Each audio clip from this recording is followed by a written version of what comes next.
येत्या 12 जानेवारी रोजी उद्धव ठाकरे आणि राज ठाकरे या दोघांचीही शेवटची सभा गडकरी रंगात येथील चौकामध्ये होणार आहे.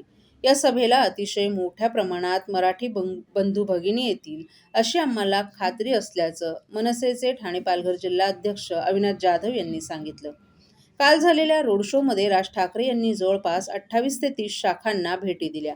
सध्या उद्धव ठाकरे आणि राजसाहेब यांनी कार्यकर्त्यांच्या भेटीगाठींवर जोर दिला असून याचाच एक भाग म्हणून काल झालेल्या रोड शोमध्ये अतिशय मोठ्या प्रमाणात कार्यकर्त्यांचा आणि स्थानिक नागरिकांचा मराठी लोकांचा सहभाग लागल्यानं मोठी गर्दी झाल्याचंही जाधव यांनी सांगितलं.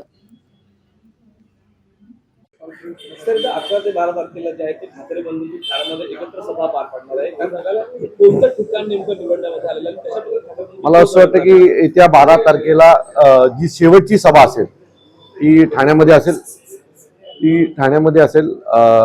12 तारखेला ठाण्यातील गडकरी रंगायतन चौक येथे सन्माननीय राजसाहेब, सन्माननीय उद्धव साहेब यांची एकत्रच जाहीर सभा होईल आणि या जाहीर सभेला ठाणे शहरातील प्रत्येक मराठीवर प्रेम करणारा, ठाकरे बंधूंवर प्रेम करणारे हजारो लोक या सभेला उपस्थित असतील.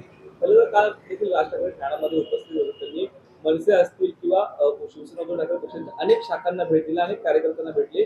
आनंद दिघेंच्या पुतळ्याला देखील त्यांनी अभिवादन केलेलं एकंदरीत. नाही, आनंद दिघे साहेब तर सन्माननीय राजसाहेबांचे मित्रच होते आणि या वेळेला सभेंवर बंद देण्यापेक्षा कार्यकर्त्यांना भेटण्यावर सन्माननीय राजसाहेब ठाकरे असतील, उद्धवसाहेब ठाकरे असतील यांनी भर दिला होता. आणि त्याचाच काल एक भाग होता की सन्माननीय राजसाहेबांनी काल जवळजवळ 26 शाखांना ठाण्यातल्या भेट दिली आणि कार्यकर्त्यांचा उत्साह अतिशय जोशात होते कार्यकर्ते आणि लोकही सन्माननीय राजसाहेबांना जाताना हात दाखवत होते, त्यांना बघून अभिवादन करत होते. सो या सगळ्या गोष्टी ज्या होत्या त्या निवडणुकीला सन्माननीय साहेबांच्या या सगळ्या दौऱ्याचा उपयोग 100% होईल आम्हाला.